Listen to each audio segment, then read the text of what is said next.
Look, we're joined by the cousin of hostage Evyatar David, Matan Eshet. Thanks for being with us, Matan. I know there are a lot of other places you could be this evening. There's a lot going on, so appreciate your time with us on the program.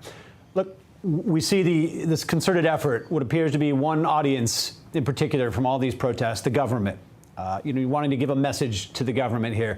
Describe that motivation, that feeling that you need to keep banging the drums, keep being out there with the signs and yelling to keep the government on this topic. Is that a major concern right now, that the government needs to be pressured? In the end, yes. I think the most important thing is to remember that we still have hostages in Gaza, people who need to come back home, people who are suffering right now as we speak, being tortured, being humiliated. We heard so many testimonies of so many survivors who came back, who told us they are being abused every day.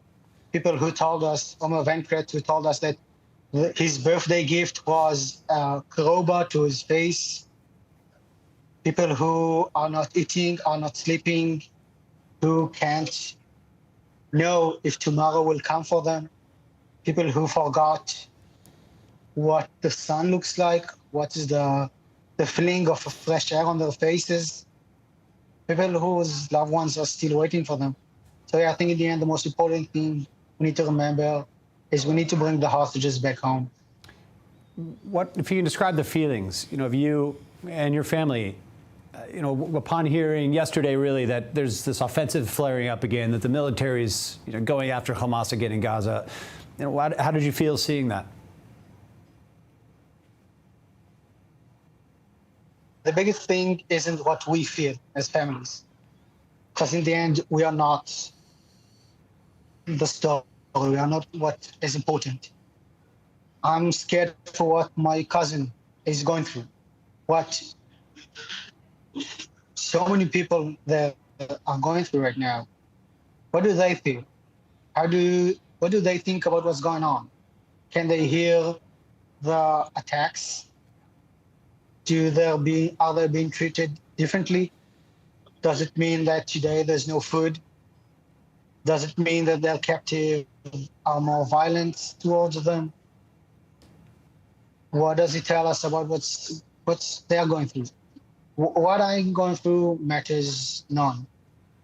I can be scared or I can be anxious, but in the end, my cousin is the one who is in danger, who is the one who is actually going through it.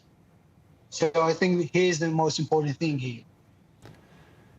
Do you feel like you have an open line of communication with the government, with people in charge? I mean, is there a sense that going to the streets like this is the only way to really get the attention of this government right now? Or is there an open line of communication? Do you feel like you have good contact with the government? I believe that in the end, except from going out to the streets, one of the ways to make personal connections, so it really changes between families. I would say that we did make some connections during this long time. And I do believe that talking to those people to remind them why we're here, why we're fighting, why people are losing their lives, hostages and soldiers as well. It's another thing we can do. Going to the streets is an important thing to show the national support and the national unity around this subject. But in the end, I don't believe it's the only way. Talking to people is a really important thing you can do. Talking to representative is a big thing you can do as well.